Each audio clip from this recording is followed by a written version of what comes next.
آج پہلا روزہ تھا اور گھر میں راشن بالکل نہیں تھا۔ میری بھابھی ہمارے گھر کے حالات سے اچھی طرح واقف تھی، لہٰذا جان بوجھ کر اس نے مجھے فون کیا اور کہا کہ فوزیہ کل ہم آپ کے گھر پر ہی افطاری کریں گے۔ تمہارے بھائی کا بہت دل کر رہا ہے تم سے ملنے کے لیے، لہٰذا اسی نے مجھ سے کہا ہے کہ فوزیہ کو فون کرو کہ کل افطاری کا بندوبست کرے۔ میں نے یہ بات اپنے شوہر ضمیر کو بتائی تو اس نے کہا کوئی بات نہیں، اللہ بہتر کرے گا۔ وہ صبح رکشہ لے کر نکلا اور شام کو جب گھر واپس آیا تو اس کی جیب میں صرف 500 روپے تھے۔ میں یہ دیکھ کر حیران ہوئی، اپنے شوہر سے کہا میرا بھائی پوری فیملی کے ساتھ یہاں آ رہا ہے، 500 روپے میں اتنے لوگوں کے لیے افطاری کا بندوبست کیسے ہوگا؟ وہ کچھ نہ بولا اور اپنی جیب ٹٹولنے لگا کہ شاید کوئی اور پیسے نکل آئیں، مگر ایسا کچھ بھی نہیں تھا۔ اس کی جیب خالی تھی۔ ہم دونوں کافی پریشان تھے۔ افطاری سے تھوڑی دیر پہلے بھابھی میرا بھائی اپنی فیملی کے ساتھ ہمارے گھر کے دروازے پر رک گئے۔ بھابھی بھی یہی چاہتی تھی کہ ہماری غربت کا مذاق اڑایا جائے، لیکن جیسے ہی وہ ہمارے گھر میں داخل ہوئے تو حیران ہو گئے، کیونکہ دسترخوان پر میری بھابھی کو اس بات پر غصہ تھا کہ میں نے اس کے بھائی سے شادی سے انکار کیا تھا۔ میری بھابھی کا بھائی عارف مجھے پسند کرتا تھا اور فوڈ ڈپارٹمنٹ میں آفیسر تھا۔ اس نے اپنی بہن خالدہ سے کہا تھا کہ میں فوزیوں کو پسند کرتا ہوں، اس سے شادی کرنا چاہتا ہوں۔ خالدہ یہ سن کر حیران ہوئی اور بھائی سے کہنے لگی تمہیں پورے شہر میں صرف یہی لڑکی ہی ملی ہے؟ اچھا خاصا پیسہ کما رہے ہو، گاڑی ہے، بنگلہ ہے، سب کچھ ہے تمہارے پاس، ماشاءاللہ کافی خوبصورت بھی ہو۔ لیکن وہ اپنی بہن کے سامنے بازضد رہا کہ شادی کروں گا تو صرف فوزیہ سے ہی کروں گا۔ میں نے عارف کو ایک بار ہی دیکھا تھا جب بھائی کی شادی ہوئی تھی، اس کے بعد نہ میں نے کبھی اسے دیکھا نہ ہی کوئی اس سے بات ہوئی۔ جب بات رشتے کی ہوئی تو میں نے عارف کے بارے میں تحقیق کرنا شروع کر دی، وہ کیسا ہے، کس مزاج کا آدمی ہے۔ مجھے اس کے بارے میں کافی کچھ پتا چلا۔ وہ ایک رشوت خور انسان اور اپنے محکمے میں بہت بڑا کرپٹ تھا۔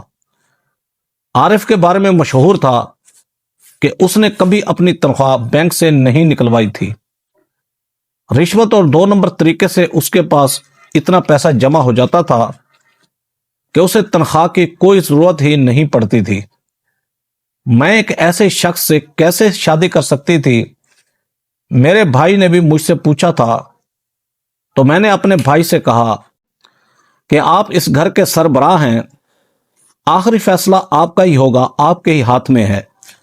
لیکن اگر آپ اپنی بہن سے اس کی رضامندی پوچھتے ہیں تو میں عارف سے شادی نہیں کرنا چاہتی ہوں۔ بھائی نے مجھ سے وجہ پوچھی، میں نے اسے ساری حقیقت بیان کر دی۔ بھائی نے مجھ سے کہا کہ فوزیہ یہ باتیں کون دیکھتا ہے آج کل؟ آج کے زمانے میں تو اچھے رشتے ملنے بالکل ناممکن ہیں، اچھے رشتے بار بار نہیں ملتے، یاد رکھنا۔ لیکن میں نے بھائی سے کہا بھائی یہ میں دیکھتی ہوں کہ ایک ایسا شخص جو حرام کا پیسہ کما رہا ہے، میں اس سے شادی کیسے کر سکتی ہوں؟ بھائی نے مجھے مجبور نہ کیا اور اس نے اپنی بیوی خالدہ کو بتایا کہ فوزیہ اس رشتے کے لیے رضامند نہیں ہے۔ یہ سن کر خالدہ آگ بگولا ہو گئی، غصے سے تڑپنے لگی۔ مجھے ابھی تک یاد ہے وہ غصے کی حالت میں میرے کمرے میں آئی تھی۔ میرا بھائی اسے روک رہا تھا لیکن وہ آج رکنے والی نہیں تھی۔ اس کے دل میں آگ جل رہی تھی۔ میرے کمرے میں داخل ہوئی اور پھر مجھ سے کہنے لگی تم اپنے آپ کو سمجھتی کیا ہو؟ میں نے تو اپنے بھائی سے پہلے ہی کہا تھا کہ تمہارے لیے رشتوں کی کمی تھوڑی ہے کیا؟ ذرا اپنی حالت تو دیکھو، تیری شادی کسی بھکاری سے نہ ہوئی تو میرا نام بدل دینا، یا پھر ساری زندگی ہم پر بوجھ بن کر اسی گھر میں رہو گی، اور یہ میں ہونے نہیں دوں گی۔ بھابھی نے مجھے کافی باتیں سنائیں لیکن میں بھائی کی وجہ سے بالکل خاموش رہی اور بھابھی کو کوئی جواب تک نہ دیا۔ وہ وہاں سے چلی گئی۔ اس دن کے بعد بھابھی نے مجھ سے بات کرنا ختم کر دیا۔ وہ مجھ سے شدید نفرت کرنے لگ گئی اور وقت گزرنے کے ساتھ ساتھ وہ میرے بھائی پر دباؤ ڈالنے لگی کہ یہ کب تک ہمارے گھر میں بوجھ بن کر بیٹھی رہے گی۔ اس کی تعلیم تو مکمل ہو چکی ہے، لیکن نہ یہ کماتی ہے نہ ہی کوئی کام کرتی ہے۔ میں نے یہ ساری گفتگو سن لی تھی ان کی۔ میں کوشش کرتی تھی گھر کے سارے کام میں خود ہی کروں، اور بھابھی خوش تھی کہ میں نوکرانی کی طرح گھر کے سارے کام کر رہی تھی، کہ برتن سنبھالنا، گھر میں جھاڑو دینا، گھر والوں کے کپڑے دھونا، اب تو میں اپنا خیال بھی نہیں رکھتی تھی۔ اور بھابھی خالدہ نے مجھ سے کہا تھا کہ اب میں دیکھتی ہوں تم سے کون شادی کرے گا، تم نے میرے بھائی کو ٹھکرا دیا ہے نا، اب زمانہ تمہیں ٹھکرائے گا تو پھر پتہ چلے گا۔ میری تعلیم مکمل ہو چکی تھی، لیکن کوئی ڈھنگ کی نوکری نہیں مل رہی تھی مجھے۔ پھر ایک اکیڈمی میں نے ٹیوشن پڑھانے کا فیصلہ کیا، تو بھائی نے تو مجھے اس بات کی اجازت دی، لیکن بھابھی خالدہ نے صاف انکار کر دیا اور میرے بھائی سے کہنے لگی، ایسے کیسے ممکن ہو سکتا ہے؟ گھر کے کام کون کرے گا؟ یا تو آپ اس گھر میں ملازمہ کا بندوبست کریں، یا پھر اپنی بہن کو یہ نوکری نہ کرنے دیں، ہمیں اس کی نوکری کی کوئی ضرورت نہیں ہے۔ بھائی ہمیشہ کی طرح بھابھی کے سامنے سر جھکا لیا کرتے تھے، وہ اس سے زیادہ بحث نہیں کرتے تھے۔ اب بھی اس نے مجھ سے یہی کہا کہ فوزیہ، تمہیں اکیڈمی میں ٹیوشن پڑھانے کی کیا ضرورت ہے؟ میری بینک میں جاب ہے، گھر میں کافی پیسے آ جاتے ہیں، ہمیں مزید پیسوں کی کوئی ضرورت نہیں ہے۔ دبے لفظوں میں بھائی نے انکار کیا تھا، اور میری یہ مشقت کافی عرصے تک جاری رہی۔ وقت گزرنے کے ساتھ ساتھ مجھ پر بہت بڑا دباؤ تھا، میری عمر بڑھ رہی تھی، اور بھائی میری شادی کو لے کر کافی پریشان تھے۔ انہیں اب اسی بات کا خدشہ تھا کہ میں ان پر بوجھ بن جاؤں گی، میرے لیے کوئی ڈھنگ کا رشتہ نہیں آئے گا۔ تنگ آ کر اس نے ایک رشتے کرانے والی عورت سے بات کی۔ وہ ہمارے محلے کی ہی ایک عورت تھی، اور اس نے میرے بھائی سے وعدہ کیا کہ فوزیہ کے لیے میں رشتہ ضرور تلاش کروں گی۔ ابھی 1 مہینہ ہی نہیں گزرا تھا کہ وہ عورت ہمارے گھر میں آئی، اور میرے بھائی سے اس نے بات کی۔ ایک لڑکا ہے، گھر میں اکیلا رہتا ہے، اس کے والدین کا انتقال ہو چکا ہے، بہن کی بھی شادی ہو گئی ہے، کوئی ساس بہو کے جھگڑے کا مسئلہ نہیں ہوگا، فوزیہ وہاں خوش رہے گی ہمیشہ۔ وہ پڑھا لکھا لڑکا ہے، لیکن فوزیہ کی طرح وہ بھی بے روزگار ہے۔ فی الحال وہ رکشہ چلا رہا ہے، لیکن امید ہے کہ آنے والے دنوں میں اسے کوئی نہ کوئی نوکری تو مل ہی جائے گی۔ اس نے لڑکے کی تصویر بھائی کو دکھائی۔ بھائی نے کہا، شکل سے تو پڑھا لکھا لگ رہا ہے لڑکا، مگر اس سے ملاقات کروں گا میں ضرور۔ اس بار نہ بھائی نے مجھ سے میری مرضی پوچھی، اور چپ چاپ ضمیر سے ملاقات کی، اور پھر اس رشتے کے لیے ہاں کر دی۔ میں نے ابھی تک ضمیر کو دیکھا تک نہیں تھا، میں صرف یہی جانتی تھی کہ وہ گھر میں اکیلا ہے اور غریب ہے۔ میرے دل میں کئی بار آیا کہ اپنے بھائی سے کہوں کہ آپ جلدی میں ایسا مت کریں، لیکن میری ہمت نہیں ہو رہی تھی۔ مجھے ڈر محسوس ہوتا تھا۔ اب میرے بھائی کے تیور بدل چکے تھے، وہ اب مجھ سے بات نہیں کرتا تھا، بیزار رہنے لگا تھا مجھ سے، مجھے اس گھر میں بوجھ سمجھتا تھا، لہٰذا میں خاموش ہو گئی۔ سادگی کے ساتھ میں اس گھر سے رخصت ہوئی۔ ضمیر نے کسی قسم کے جہیز کا مطالبہ نہیں کیا تھا، اور نہ ہی میرا بھائی ایسا تھا کہ مجھے کچھ دے کر اس گھر سے رخصت کرتا۔ بس جس دن میں گھر سے رخصت ہونے لگی، اس دن بھائی نے مجھ سے یہی کہا کہ میرے پاس تمہیں دینے کے لیے کچھ بھی نہیں ہے۔ 2 جوڑوں میں ہی مجھے وہاں سے رخصت کیا گیا۔ میں ایک نئے محلے میں نئے گھر میں آ چکی تھی۔ یہ ایک کچا سا چھوٹا سا گھر تھا، ٹوٹی ہوئی دیواریں، بارش آتی تو گھر کی چھت برسنے لگتی۔ یہ گھر کم اور ایک کھنڈر زیادہ معلوم ہوتا تھا۔ اس دن جب میں گھر سے رخصت ہوئی تھی تو بھابھی کے چہرے پر بہت زیادہ مسکراہٹ تھی۔ یہ طنزیہ مسکراہٹ تھی، اور وہ بار بار خاموشی سے مجھ سے یہی کہہ رہی تھی کہ بھاگ کر